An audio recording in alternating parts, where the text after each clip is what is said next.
Pagdating ng bahay nag-shower lang kami Kenzo at nagpalit ng damit. Siya na din ulit ang gumawa ng paraan para makakain kami. Siya ang nagluto ng makakain namin samantalang hinayaan niya akong makapagpahinga. Pinili kong sa sofa mahiga dahil ayaw kong mapag-isa sa loob ng kwarto. Hindi pa rin ako komportable at dahil dalawa lang naman kami dito sa bahay, pwede naman akong pumwesto na muna sa sofa. Malambot naman ang foam doon at komportable naman higaan. Dahil wala namang ibang mapaglilibangan, ni hindi ko na nga napigilan pa ang makatulog. Basta nagising na lang ako, mahinang tapik sa aking pisngi na si Kenzo din may gawa. Love, gising ka na muna. Kakain na, masuyo niya pang wika. Wala sa sariiling napamulat ako ng aking mga mata at kaagad na sumalubong sa paningin ko ang matamis na ngiti na nakaguhit sa labi niya. Inaantok pa ako eh. Pwede bang mamaya na lang ako kakain? Malambing kong sagot at akmang tatagilid sana ako patalikod sa kanya, kaya lang maagap niya naman akon pinigilan. Hindi pwedeng mamaya na. Masyado nang late. Mamaya mo na ituloy ang tulog mo pagkatapos natin kumain, malambing niyang sagot sa akin. Wala na akong nagawa pa kundi ang bumangon na lang. Tama din naman kasi siya, kailangan muna naming kumain bago ituloy ang pamamahinga.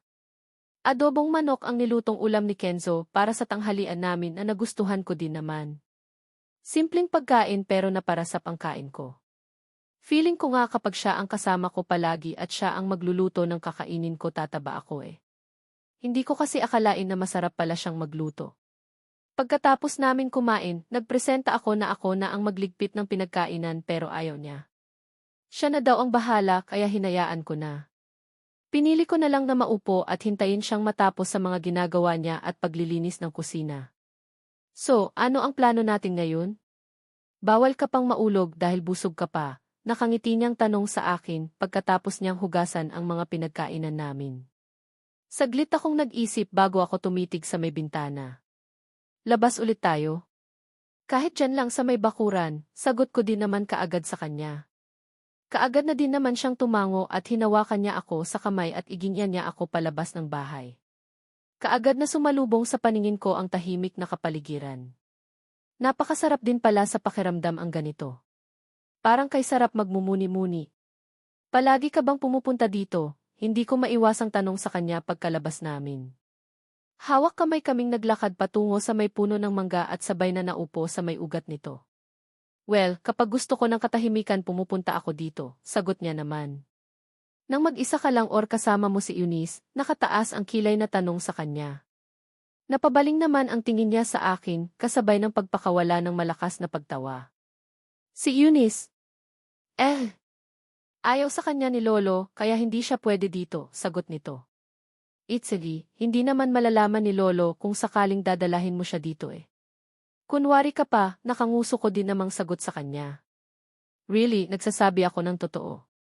Never kong dinala si Eunice sa lugar na ito dahil hindi naman siya mahilig sa mga ganitong lugar. Mas gusto pumunta noon sa mga malls para mag-shopping. Hindi siya kagaya mo na na-appreciate ang kahit na maliliit na bagay, Bella. Seryosong sagot niya sa akin. Otomatikong gumuhit ang ngiti sa labi ko. Kinikilig ako sa huling katagang binitiwan niya. Of course, ma-appreciate ko talaga kahit na ang kaliit-liitang bagay basta kasama ko siya. Lumaki man ako sa layaw pero hindi naman ako maarting babae. Hindi din ako pinalaking spoiled ng mga magulang ko although, aminado ako sa sarili ko na matigas ang ulo ko. Ayaw mong maniwala, okay pagbalik natin sa hasyenda, hahuntingin natin si Eunice at pwede mo siyang tanungin ang personal kung gusto mo, natatawa niyang muling bigkas kaya wala sa sariling nahampas ko siya sa braso niya. Para siyang sira. Alam niya naman sa sarili niya na hindi kami in good terms ni Eunice tapos magsasalita siya ng ganito. Hindi na kami friends ng babaeng iyon at ayaw ko na siyan makita, nakalabi ko namang sagot sa kanya. Muli siyang natawa sabay kabig niya sa akin at pinasandal niya ang ulo ko sa balikat niya. Masarap sa pakiramdam kaya hindi ko mapigilan ang maipikit ang aking mga mata. Sana ganito kami palagi. Sana hindi siya magbago. Teka lang pala love, nasaan nga pala ang engagement ring na ibinigay ko sa iyo? Bakit ibang ring ang suot mo ngayon? Tanong niya na naman sa akin. Hinawakan niya ang kamay ko at sinipat ng tingin ang daliri ko na maisuot ng singsing. Ito iyong singsing na regalo sa akin ni Lolo Lance na hindi na matangal-tangal sa daliri ko. Bigay iyan ni Lolo Lance sa akin. Sinukat ko lang naman tapos noong tatangalin ko na, ayaw ang matangal eh. Pero promise ang ring na binigay mo sa akin, nandoon lang sa drawer ng kwarto ko sa Mansion Borlo. Isusuot ko din iyon once na makabalik tayo doon, sagot ko naman kaagad sa kanya. Okay, promise yan ha? Iyon ang unang regalo ko sa iyo at ayaw na ayaw kong tangalin mo iyon sa daliri mo, kaagad niya naman ding sagot sa akin. Tanging pagtango ang naging sagot ko sa kanya bago ako mahigpit na yumapo sa kanya. 3 araw pa kaming nanatili ni Kenzo dito sa bahay bakasyonan nila bago namin napagpasyahan na umuwi ng Hacienda Borlo. Sa 3 araw na pananatili namin sa nasabing bahay bakasyonan, mas lalo ko pang nakilala ang ugali ni Kenzo. Masasabi ko na sobrang bait niyang tao. Maalaga din siya sa akin at wala akong ibang dalangin, kundi sana huwag siyang magbago. Sa muling pagbalik namin sa Mansion Borlo, mainit kaming sinalubong ni Lolo Lance. Kitang-kita sa mukha nito ang tuwa lalo na nang malaman nito na maayos na ang relasyon naming dalawa ni Kenzo. Na matutuloy na ang kasal namin at walang sino man ang makakapigil noon. Hinintay lang namin na matapos ang pagdiriwang ng New Year at saka kami bumalik ng Manila. Ayaw ko pa nga sanang matapos ang bakasyon naming iyon pero kailangan na naming harapin ang realidad ng buhay. Dala ang maraming pasalubong galing sa Mindanao, si Kenzo na din ang personal na naghatid sa akin pauwi ng bahay kung saan napansin ko pa ang pagkagulat nila mommy nang mapansin nila ang pagdating namin. Ang akala daw kasi nila wala na akong balak pang bumalik ng Maynila na tinawanan ko lang. Kumustahan at kaunting pag-uusap ang namagitan kina Daddy at Kenzo bago ito nagpaalam sa akin na uwi na muna daw siya. Magkikita kami ulit kinabukasan kaya kahit na ayaw ko pa sana siyang mawalay sa paningin ko pumayag na din ako. Baka kasi hindi ko mapigilan ang sarili at mayaya ko pa siya na sa kwarto ko na lang matulog eh. Baka mabatukan ako ni mommy nang wala sa oras. Pagkaalis ni Kenzo, nagpa siya akong pumanhik na din sa sarili kong silid para makapagpahinga. Yun nga lang, habang nakahiga ako dito sa kama walang sabi-sabing bigla namang pumasok ang bunso kong kapatid na si Fiona. May ngiting naglalaro sa labi nito at direktang sumampa sa kama ko at walang sabi-sabing nahiga sa tabi ko. Ano ang kailangan mo? Kaagad kong tanong sa kanya. Mukhang mabulilyaso pa yata ang balak kong pamamahinga dahil dumating itong makulit kong kapatid. Wala lang, sobrang na-miss kaya kita kaya dito ako muna ako sa room mo. Nakangiting kaagad na sagot niya sa akin sabay yakap nito sa akin. Hindi ko naman mapigilan ang mapaismid. Ano kaya ang nakain nitong bunso kong kapatid at bakit biglang naging sweet? Ano na naman kaya ang tumatakbo sa isipan nito at bakit parang naglalambing ngayon sa akin? May kailangan ka ba? Sabihin mo na dahil matutulog ako, kaagad ko ding wika sa kanya. Napakalas naman ito sa pagkakayakap sa akin sabay upo sa gilid ng kama. Wala naman ate. Gusto lang kitang kumustahin dahil ang tagal mo din hindi umuwi dito sa bahay natin. Okay lang ako. Hindi mo ba nakikita iyon? Kaagad ko din sagot sa kanya, sabay hila sa makapal na comforter at ikinumot iyon. Nakikita ko kaya lang curious lang ako ate. May gusto sana akong itanong na medyo personal pero huwag kang magagalit sa akin. Sagot niya naman kaagad habang hindi maalis-alis ang ngiting nakaguhit sa labi nito. Ano iyon? Natatamad kong tanong sa kanya. Daming pasakalya nitong kapatid ko. Ayaw pa akong direktahin kung ano ang kailangan niya at nang makatulog na. Nag-sex na ba kayo ni Kuya Kenzo? Diretsahan at walang paligoy-ligoy na tanong niya na labis kong ikinagulat. Wala sa sariling napabangon ako ng kama at seryoso siyang tinitigan. Ano? Ano ulit ang tanong mo? Sos, bingi-bingihan. Kunwari hindi ako naririnig, nakalabi niyang sagot sa akin. Kaagad ko naman siyang pinaningkitan ng aking mga mata.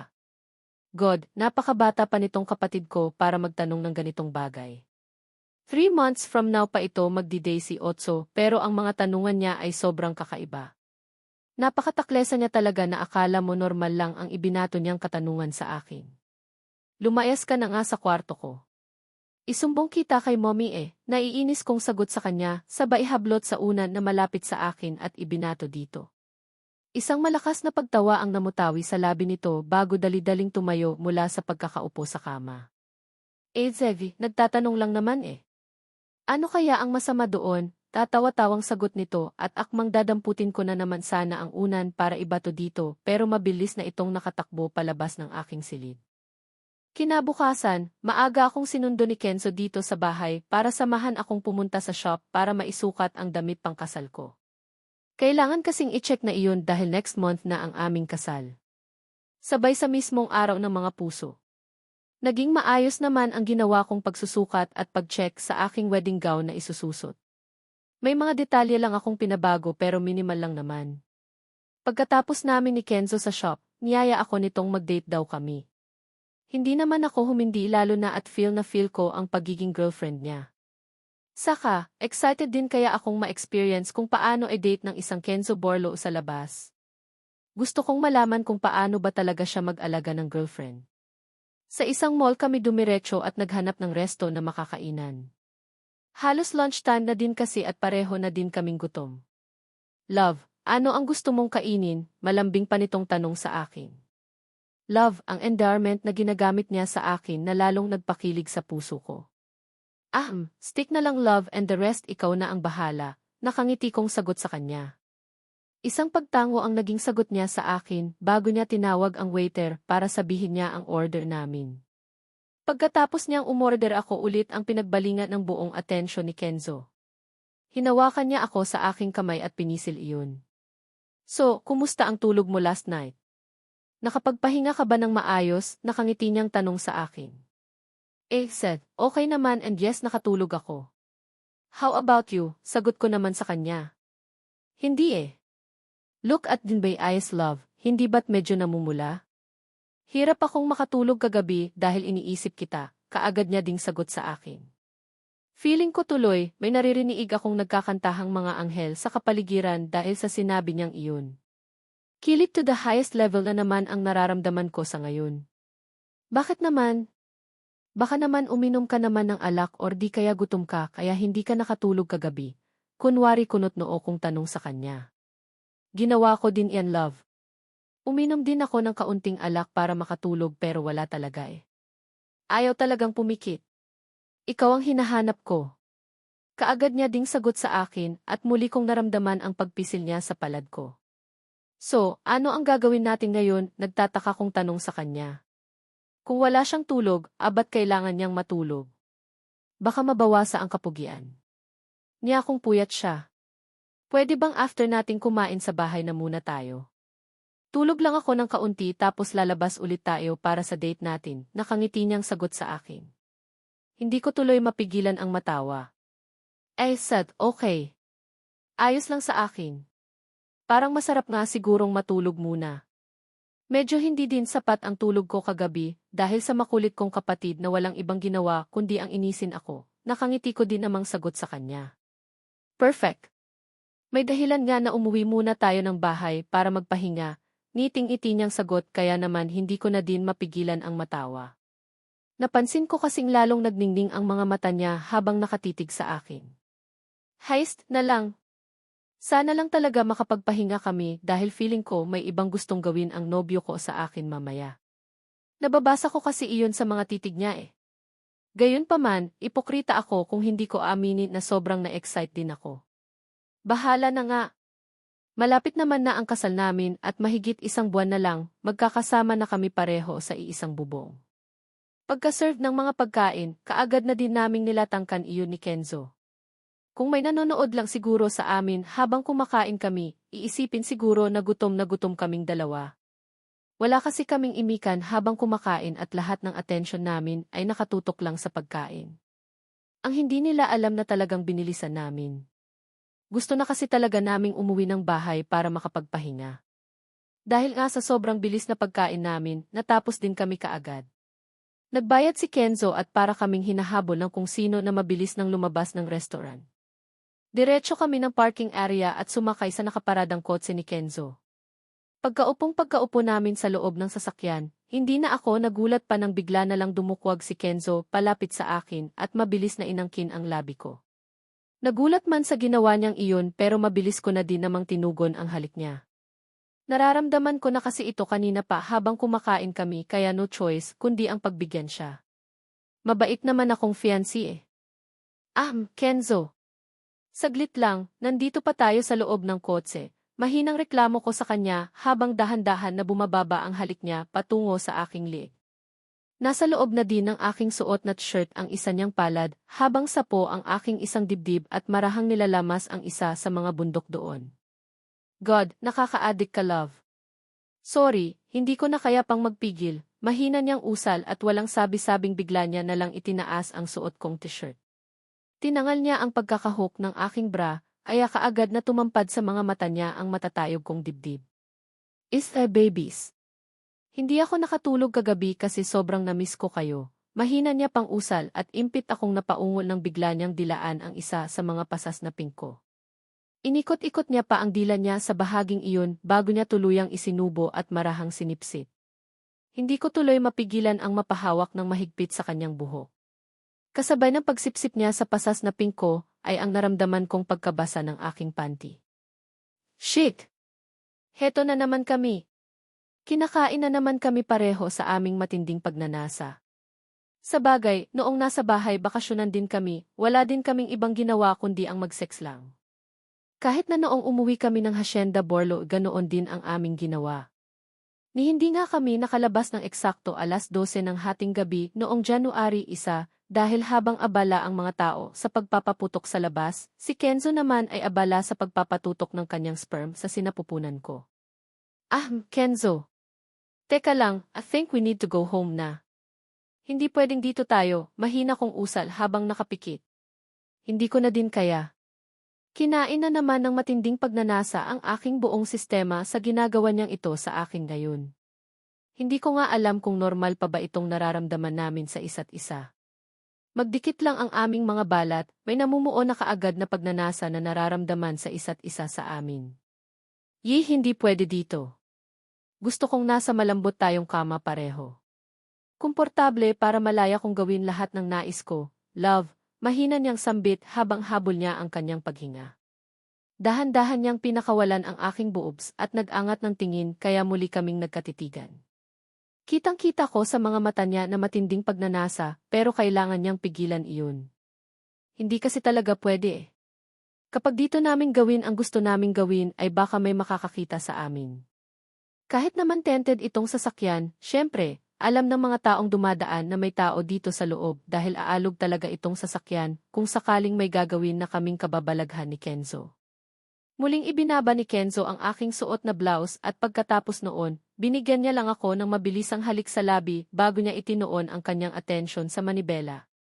Hindi ko pa nga mapigilan ang mapangiti nang mapansin ko ang pawis na nag-uumpisa ng mamuo sa kanyang noo. Kaya pa ba? Pabiro kong tanong sa kanya ng akmang magmamanyobra na sana siya paalis ng parking area. Isang tipid ng ngiti ang kaagad na gumuhit sa labi niya bago niya hinawakan ang aking kamay at igin niya iyon patungo sa pagitan ng kanyang hita. Nakapajama lang itong si Kenzo, kaya naman kaagad ko ding naramdaman kung gaano nakatigas ang kanyang sandata. Feeling ko nga, kung nasa isang komportableng lugar lang kami, wasak na naman siguro ang hiyas ko. Parang mawawarak na ang brief ko sa sobrang tigas niyan, love, mahinang anas niya sa akin, sabay bitaw niya sa kamay ko na nanatili pa rin na nakapatong sa kanyang kandungan. Hindi ko tuloy mapigilan ang mapangiti nang may naisip akong kapilyahan. Dahan-dahan kong iginalaw ang aking kamay at buong ingat iyong pumaloob sa garter ng kanyang pajama. Gusto kong maramdaman kung gaano nakatigas ang kanyang alaga ni A.V. Nathan. Hihi! Shit, ano ang ginagawa mo, love? Mahinang usal nito. Mabuti na lang talaga at nandito pa kami sa parking area ng mall dahil ramdam ko ang biglang paninigas ng kanyang katawan nang tuluyan ko nang mahawakan ang kanyang sandata. Ano pa nga ba ang ginagawa ko? Hindi ba't ito din naman ang gusto mo? Maawain akong fiancé at hindi ko kayang makita kang nahihirapan, love. Mahina ko ding wika sa kanya habang inuumpisahan kong itaas baba ang palad ko nakahawak pa rin sa kanyang matigas na sandata. Medyo alanganin niya dahil masikip. Malaki, mahaba at mataba ang sandata nitong si Kenzo, tapos may suot pa siyang brief at pajama. Hindi masyadong makatodo sa pag-perform ang palad ko. Sige pa. I'm coming na, halos pasigaw kong bigkas habang abala si Kenzo sa ibabaw ko. Ramdam ko ang bawat paghugot at baon ng sandata niya sa kaloob-looban ko. Nararamdaman ko na malapit na akong makarating sa sukdulan nang bigla niya nalang hugutin ang sandata niya. Magpuprotesta sana ako dahil nabitin ako pero nang bigla niya nalang akong igiya, patalikod sa kanyang mabilis na din akong napasunod. Paborito niya nga palang posisyon ang nakatalikod ako sa kanya. Dumapa ako ng kama habang nakausli ang aking puwetan. Hindi ko mapigilan na mapaawang ang labi nang bigla niya nalang ulit ipinasok ang kanyang alaga at umulos ng umulos. Ah! Ah! Kenzo! Halos pasigaw kong bigkas. Mahigpit ang pagkakapit ko sa bedsheet ng kama para kumuha ng kahit na kaunting lakas. Walang humpay ang ginawa nitong pagbayo sa likuran ko na para bang maihinahabol siya na kung ano. Naramdaman ko pa nga ang labi niya na sumayad sa may batok ko. Dinilaan niya ako sa bahaging iyon na mas lalong nagpasiklab sa matinding pagnanasa sa buo kong katawan. Bella. You're driving me crazy. Ang sarap mo talaga, narinig ko namang usal ni Kenzo na parang isang musika sa pandining ko. Patuloy ang kanyang pagbaon sa akin. Walang kasawa-sawa at ramdam kong sobrang nag-enjoy din siya. Kenzo, malapit na ako, ayat na. Muli kong bigkas nang maramdaman kong malapit na akong labasan. Me too, love. Malapit na din ako. Ayan na ako. Malakas niyang sambit kasabay ng naramdaman ko na mainit na likido na biglang dumaloy sa kaloob-looban ko. Mainit-init iyon na lalong nagbigay ng kiliti sa buo kong sistema. Ilang saglit pang nanatili sa likuran ko si Kenzo bago niya dahan-dahan na hinugot ang alaga niya na nakabaon pa rin sa aking hiyas habang habol ang paghinga na nahiga sa tabi ko. Isang nakakabibinging katahimikan ang namagitan sa aming dalawa pagkatapos ng sandaling iyon. Nakadapa pa rin ako sa kama na para bang pagod na pagod pa rin ako. Kahit na ang pagkilos para tumahiya ay para bang kinatatamaran ko na. Ramdam ko ang pagkabasa ng aking katawan dulot ng pawis at ilang saglit lang, naramdaman ko ang pagdantay ng kamay ni Kenzo sa may baiwang ko at inalalayan niya akong baguhin ang posisyon ko. Pinatihayan niya ako kasabay ng paghila niya sa makapal ng comforter at itinakip iyon sa hubad kong katawan. Lalo akong kinilig nang bigla niya nalang inunat ang kanyang braso at hayaan akong gawing unan iyon. Tired, mahinang tanong niya sa akin sabay halik sa noo ko.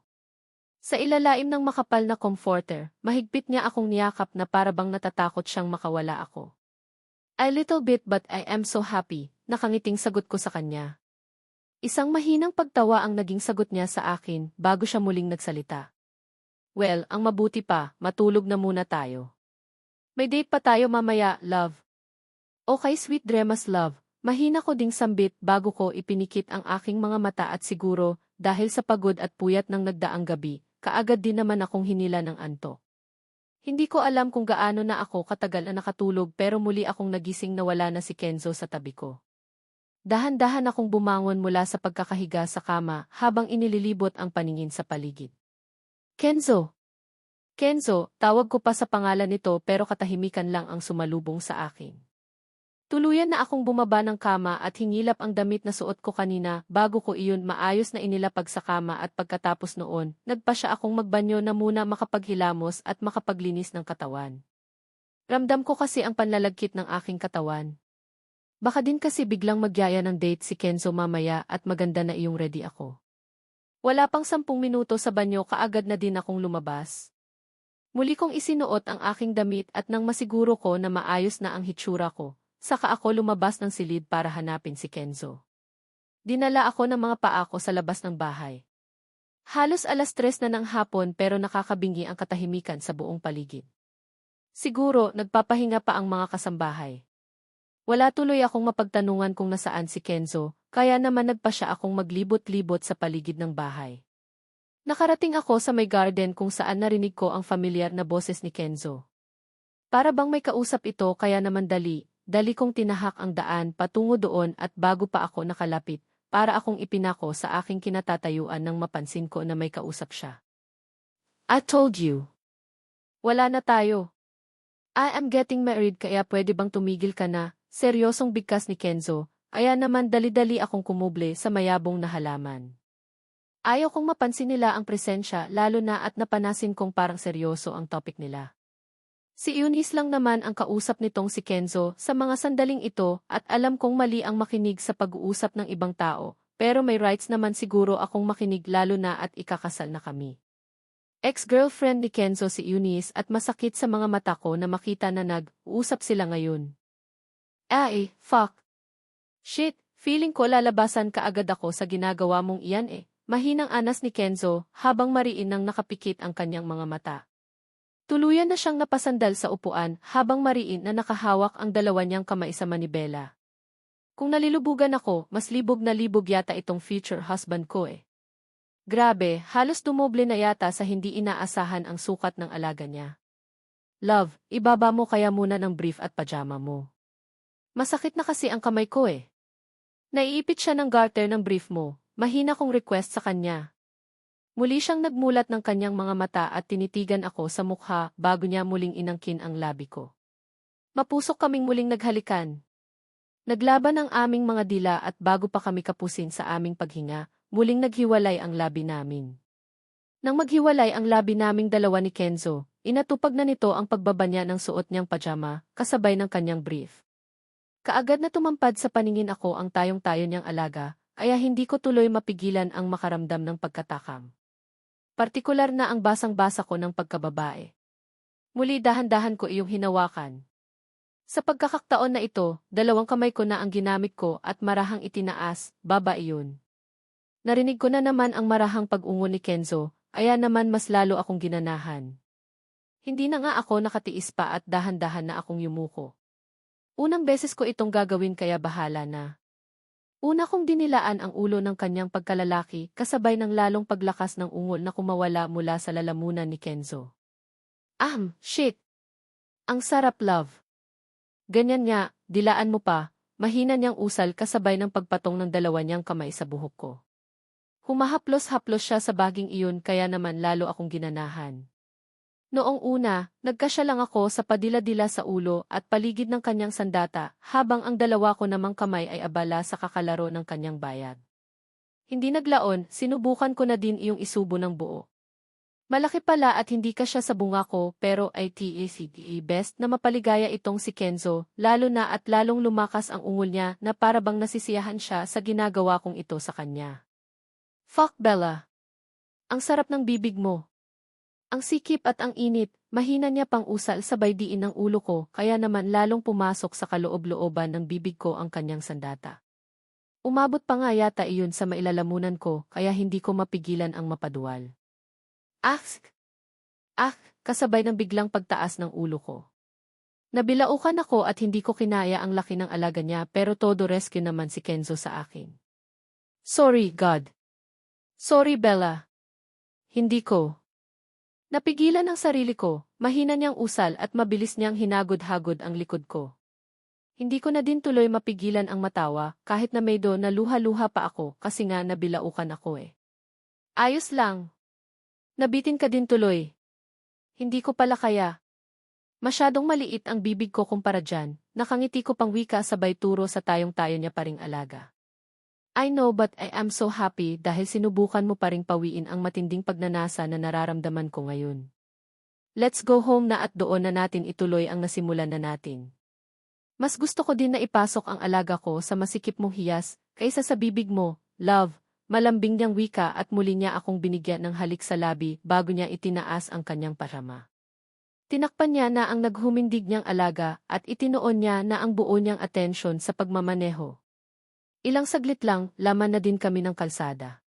Mabilis pero maingat niyang pinapatakbo ang sasakyan na parabang maihinahabol siya.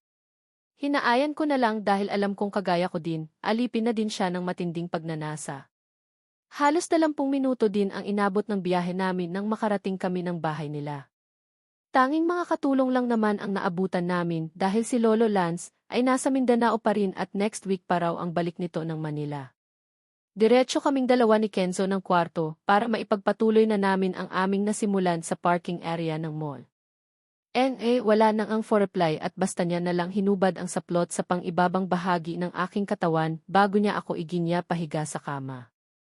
Nakita ko pa kung paano niya ibinaba ang kanyang suot na pajama at brief at sumampa sa ibabaw ko at walang sabi-sabing basta niya na lang ikiniskis ang naghumindig niyang sandata sa aking naglalaway na hiyas.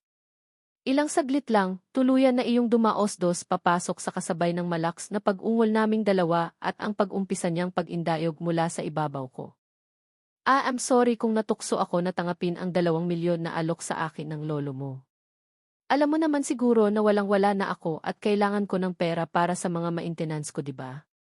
Please, maniwala ka sa akin, mahal pa rin kita, Kenzo. Mahal na mahal kita at handa kong gawin ang lahat para mapatawad mo lang ako. Narinig kong sambit ni Eunice habang patuloy ang pagdaloy ng masaganang luha mula sa mga mata nito. Hindi naman ako makapaniwala sa narinig. Hindi ko akalain na makikita ko silang nag-uusap ng ganito kaseryoso. Saka, ano ang ginagawa ni Eunice sa bahay na ito? Bakit niya hinayaan na makapasok gayong hiwalay na sila at ako ang kasama niya ngayon? I am sorry Eunice pero wala na. Hindi na pwede dahil ikakasal na ako. Kalimutan mo na ako at makakahanap ka din naman ng ibang lalaki na mamahalin ka ng higit pa sa pagmamahal ko sa iyo noon. Narinig kong sambit ni Kenzo na parang isang bombang sumabog sa pandinig ko. Masakit pa rin pala marinig na ganitong kataga. Sinasabi ni Kenzo na ako na ngayon ang mahal niya pero sure na ba talaga siya na hindi niya na mahal si Eunice? Bakit nagawa niya pa ring makipag-usap dito ngayon? Ganoon na lang ba iyon? Itatapon mo ang ilang taon nating relasyon dahil lang kay Bella? Ganoon na lang ba kadali sa iyo na kalimutan ako? Ganoon na lang ba kadali para sa iyo na ipagpalit ako sa iba? Umiiyak na bigkas ni Eunice. Hindi naman nakaimik si Kenzo. I can do whatever you want para mapatawad mo ako, Kenzo. Kung kinakailangan na lumuhod ako sa harap mo at ni Bella para mapatawad mo lang ako, gagawin ko, muling bigkas ni Eunice sa kabila ng malakas na pag-iyak nito. Hindi ko naman malaman kung ano ang mararamdaman ko. Babae din ako at hindi ko din maiwasan na makaramdam ng awa kay Eunice. Kung totoosin, ako itong third party sa relasyon nila. Una, inakit ko si Kenzo noong nasa his pa kami, tapos nagkataon na magkakilala ang mga lolos namin, kaya biglang nabuo ang romance sa pagitan naming dalawa. Pero kung totoosin, si Eunice talaga ang nauna. Silang dalawa talaga ang nagmamahalan at isa lamang akong anay sa relasyon nila na pilit na sinisira noon pa man. Sa naisip kong iyon, naramdaman ko na lang ang pagpatak ng luha mula sa aking mga mata. Wala sa sariling napaatras ako bago ako naglakad paalis. Muli akong pumasok sa loob ng bahay at diretsyo ng kwarto habang hindi ko na mapigilan ang impit na mapahikbi. Nagigilty ako sa mga nakikita ko. Ngayong nakita ko kung paano umiyak si Eunice sa harap ni Kenzo, feeling ko ang sama-sama ko na. Feeling ko kahit na ikasal kaming dalawa ni Kenzo, hindi rin ako magiging masaya dahil dala-dala ko ang guilt sa puso ko. Sa muling pagpasok ko sa loob ng silid, hindi ko na napigilan pa ang mapahagulhol ng iyak. Para akong biglang sinampal ng katotohanan.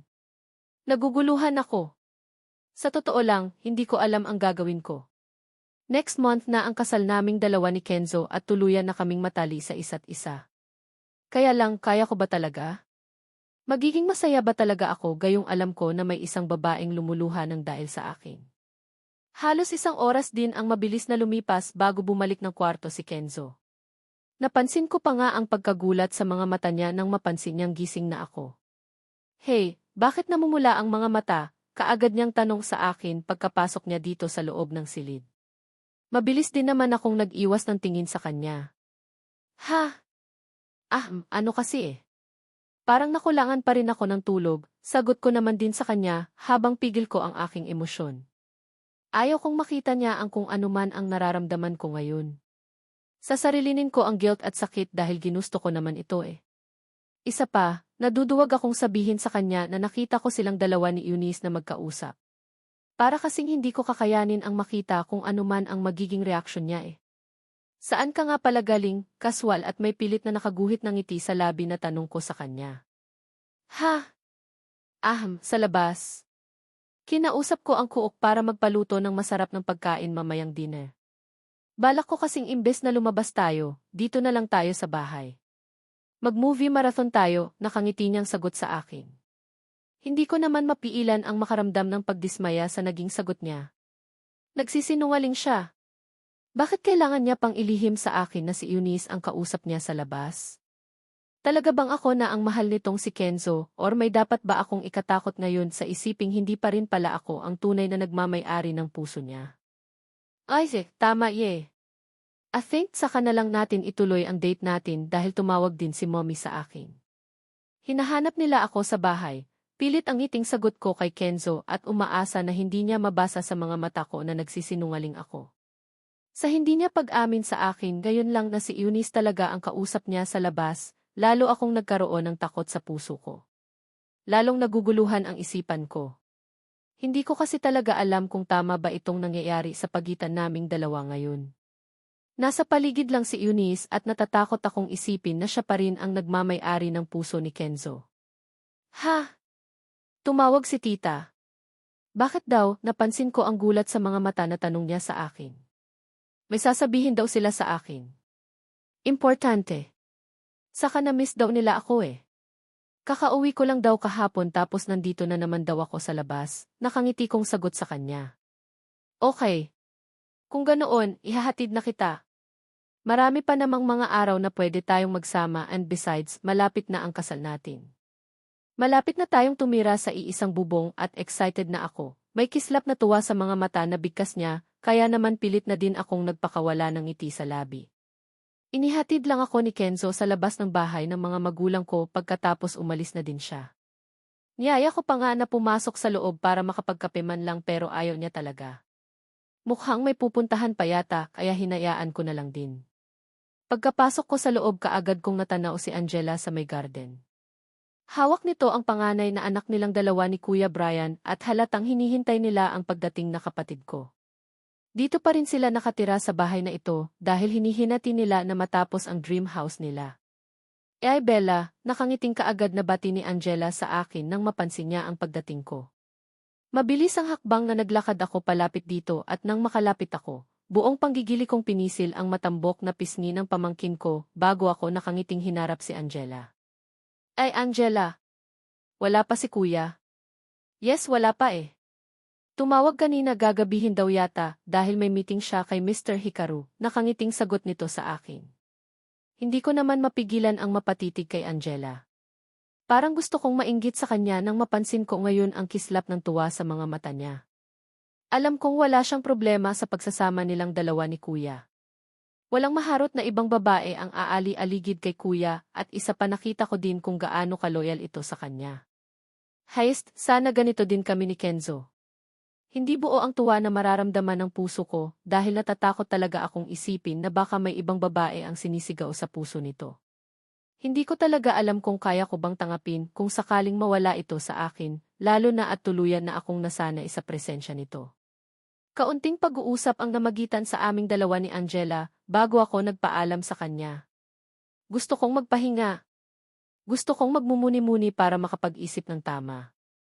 Mabilis na lumipas ang mga araw. Ang takot na nararamdaman ng puso ko ay unti-unting naglaho dahil kahit papaano, wala naman akong nakitang kakaiba sa mga kilos ni Kenzo.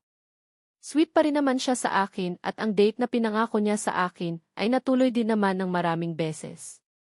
Maghapon kaming magkasama sa labas para mag-shopping, nanood ng scene at naglaro ng bowling. Nakikita ko naman sa mga mata niya na excited siya sa nalalapit na kasal naming dalawa dahil palagi niyang sinasabi sa akin na gusto niya na daw akong makasama sa iisang bubong. Of course, sobrang naniwala ang puso ko sa sinabi niya. Nagkaroon na nga ako ng conclusion sa isipan ko na ako na nga talaga ang mahal niya. Simula nung nakita ko na nag-usap silang dalawa ni Eunice sa garden, wala na akong naging balita dito. Na para bang bigla na lang din naman naglaho si Eunice at tuluyan ng nanahimik. Naging mas puspusan ang paghahanda sa kasal naming dalawa ni Kenzo sa paglipas ng mga araw. Lahat ng miyembro ng pamilya ay excited. Lalo na sila Lolo Ryder at Lola Ashley gayon din si Lolo Lance. Ilang beses na nga nila kaming sinabihin ni Kenzo na sana daw ay mabigyan na namin sila ng apo sa lalong madaling panahon. Well, feeling ko naman meron na eh. Sa buong buwan kasi ng January, hindi na ako dinatnan ng buwanan kong dalaw. Alam kong may nabuo na kaming dalawa ni Kenzo, pero balak kong magpa-maternity test pagkatapos ng kasal namin. Gusto kong pareho kaming masorpresa ni Kenzo. Araw ng kasal. 10:00 ng umaga nakatakda ang pag-iisang dibdib naming dalawa ni Kenzo, kaya naman 6:00 pa lang ng umaga, gising na ako para makapag-ayos. Gugugol kasi ng maraming time sa pag-aayos pati na din daw sa mga pictorial bago ang wedding namin. Since wala kaming prenuptial party ni Kenzo, kailangan kaming kuhaan ng mga larawan on the spot para naman magamit. Sa reception party namin, parang gusto ko ngang pagsisihan kung bakit tumanggi ako na magkaroon ng engagement party. Marami sana kaming magagandang pictures na pwede naming itago upang maging memories namin sa aming pagtanda. Gayunpaman, bawi na lang kami sa wedding day namin.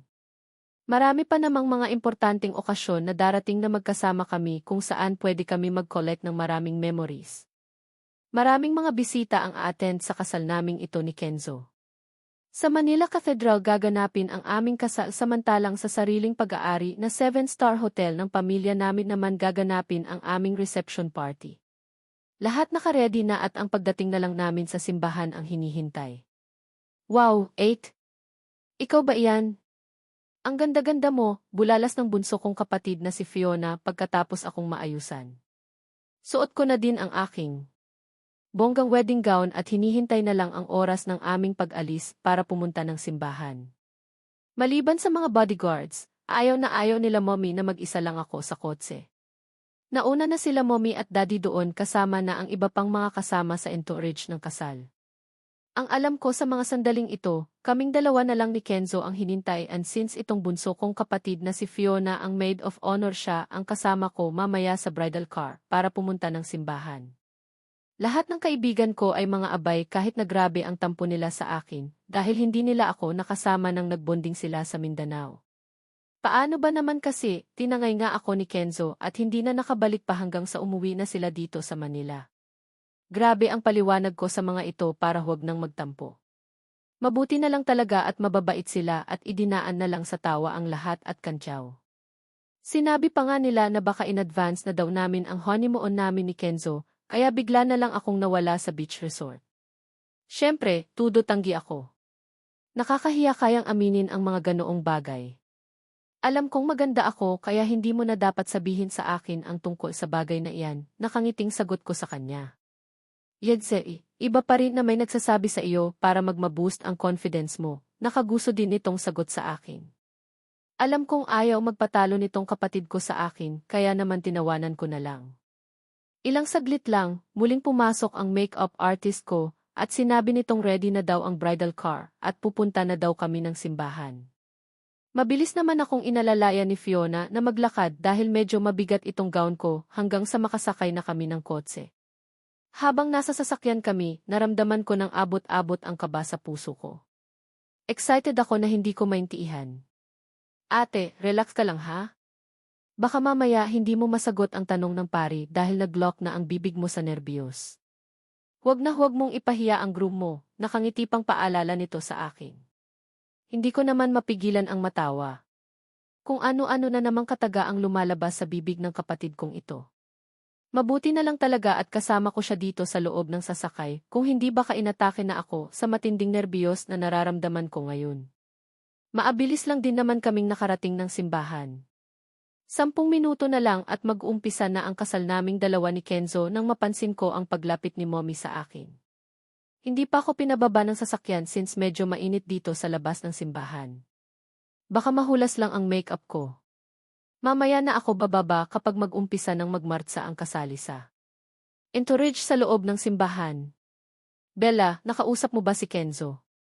Wala pa siya, kaagad na bigkas ni mommy nang buksan ko ang binatana ng sasakyan. Napansin ko ang namuong pawis sa noo nito dahil siguro sa init. Mataas na ang sikat ng araw at medyo mainit din talaga ang panahon ngayon. Ano po? Wala pa si Kenzo. You mean, hindi pa siya dumadating, nagtataka kong tanong kasabay ng malakas na pagkabog ng dibdib ko. Marami na akong nadaluhan na kasalan at palaging nauna ang groom sa simbahan pero bakit iba sa amin? Nasaan si Kenzo? Bakit wala pa siya? Wala pa siya. Kanina pa nag-aalala ng lahat sa kanya. Malapit na ang oras ng kasal nyo at siya na lang ang hinihintay. Tawagan mo kaya at baka napaano na ang batang iyon, sagot naman ni mommy. Lalo kong naramdaman ang malakas na pagkabog ng dibdib ko. Kahit na malakas na ang buga ng aircon mula sa sasakyan, feeling ko unti-unti na akong pinagpapawisan. Nagkausap ba kayo ni Kuya Kenzo ate ngayong araw? I mean, tumawag ba siya sa iyo para ipaalam kung nasaan na siya? Tanong naman ni Fiona sa akin. Wala sa sariling kaagad naman akong umiling. Kahit na sobrang aga kong nagising kanina, hindi ko nagawang tawagan si Kenzo para kumustahin. Naging abala na din kasi ako lalo na at pagkagising ko pa lang, pinakain na ako ni Mommy at pagkatapos kong naligo kaagad na din akong inayusan. Aminado din akong lutang ako kanina pa. Pinaghalong kaba at excitement ang nararamdaman ko since nakatatak naman sa isipan ko na mauna naman si Kenzo dito sa simbahan, na waglit talaga. Sa isipan ko natawagan ito. Bakit wala pa si Kenzo, Bella? Anong oras na and supposed to be kanina pa siya dito? Narinig ko namang sabat ni Daddy. Ni hindi ko nga napansin ang paglapit nito sa amin. Hindi ko na napigilan pa ang maluha. Napabaling ang tingin ko kay Fiona nang mapansin ko na inabot nito ang cellphone sa akin. Dali-dali kong tinagap iyon para sana tawagan si Kenzo, pero isang mensahe ang natangap ko. Galing iyon kay Kenzo at nang hihingi siya ng sorry dahil hindi na daw matutuloy ang kasal namin. Pakiramdam ko may biglang bumaon na libo-libong karayom sa puso ko nang mabasa ko mensaheng iyon. Hindi ko na napigilan pa ang sunod-sunod na pagpatak ang luha sa aking mga mata na labis na ipinataka nila Mommy at Daddy. Naramdaman ko na lang ang pag-agaw ni Daddy sa hawak kong cellphone at kita ko ang matinding pagkadismaya sa mukha nito nang mabasa niya ang nasabing mensahe. Walang hiya siya. Papatayin ko ang lalaking iyon, katagang namutawi sa labi ni Daddy kaya naman hindi ko na napigilan ang mapahagulhol ng iyak. Napansin ko din na napatingin na sa amin ang ilan sa mga bisita na nandito na din sa labas ng simbahan para abangan ang pagdating ng groom. Diyos ko! Paanong nangyari ito? Hindi ko ito matatangap. Sobrang laking kahihiyan ang idudulot nito sa atin, narinig ko ding sambit ni Mommy. Lalong lumakas ang pag-iyak ko. Sa pagkakataon na ito, para akong isang bata na inagawa ng laruan sa lakas naghagulhol ko hanggang sa naramdaman ko na lang ang pagkabig-payakap sa akin ni Fiona. Ate, relax lang. Baka naman prank lang iyan at hindi totoo. Baka naman darating din si Kuya Kenzo at na-traffic lang pag-aalo nito sa akin. Kaagad naman akong umiling. Imposibleng na-traffic si Kenzo gayong napaka-istrikto nito pagdating sa oras. Sinadya nitong huwag dumating para mapahiya ako. Baka naman nagkabalikan talaga silang dalawa ni Eunice at ako naman itong tanga na hindi nahalata iyon. Ano ngayon ang gagawin natin, Dom? Naiinip na ang mga bisita at hindi ko alam kung paano sasabihin sa kanila na hindi na matutuloy ang kasal, narinig kong sambit ni Mommy. Lalong dumuble ang sama ng loob na nararamdaman ko ngayon. Pati reputasyon ng pamilya namin nadamay dahil sa kagaguhan nitong si Kenzo. Kung hindi naman siya sigurado sa kasal na ito, bakit kailangan niya pang gawin sa akin ito? Hindi niya ako sinipot at alam kong kapag malaman ito ng lahat ng mga tao, pagtatawanan ako at sasabihan na isa akong desperadang babae. Mom, Dad, ako na po ang bahala. Ako na din ang hihingi ng dispensa sa mga bisita sa hindi matuloy na kasalan na ito. Sagot ko naman sabay punas ko ng luha mula sa aking mga mata. Tinangal ko ang pagkakabit ng belo ko, kaya naman kaagad na tumampad sa mga mata nila ang namumula kong mga mata dulot ng pag-iyak. Hindi ko ito mapapayagan. Hindi ko matatangap ang malaking kahihiyan na ito, galit naman na sagot ni Daddy Dominic. Napansin kong naglakad ito paalis, kaya naman dali-dali akong napababa ng kotse, habang nakaalalay pa rin sa akin si Fiona. Naramdaman ko naman na pinipigilan ako ni Mommy na bumaba ng kotse dahil ayaw niya siguro na mas mapahiya ako pero wala na. Manhid na ang puso ko sa sakit at ang kahihiyan na dulot ng hindi pagsipot sa kasal ng groom ko. Sumunod ako kay Daddy na pumasok ng simbahan. Naririnig ko ang mga bulungan sa buong paligid. Lahat sila nagtatanong kung ano ang nangyari at nasaan ang groom. Nakarating si Daddy sa harap ng altar at nang mapansin niya akong naglalakad palapit sa kanya, kaagad niya din akong sinalubong. Ano ang ginagawa mo dito? Hindi ba't sinabi ko sa iyo na magstay ka na lang sa loob ng sasakyan? Ako na ang bahalang mag-handle nito, seryosong wika niya. No, Dad. Supposed to be kasal ko ito kaya dapat lang na ako ang bahala. Ako na din ang magsasabi sa mga bisita na hindi na matutuloy ang kasalan na ito dahil hindi sumipot si Kenzo. Lumuluha kong bigkas. Napansin ko ang pait na kaagad na gumuhit sa labi ni Daddy at walang sabi, sabing basta niya na lang akong niyakap ng mahigpit. I am sorry, baby. I am sorry, anak. Alam mong simula bata ka pa, ginawa namin ang lahat para maprotektahan kayo, pero sa nangyayari ngayon, Wala kaming magawa para maibsan ang sakit sa puso dulot ng ginawa ng Kenzo na iyon sa buhay mo. Mahina nitong bigkas habang ramdam ko ang galit sa boses niya. Hindi ko na napigilan pa ang malakas na mapaiyak.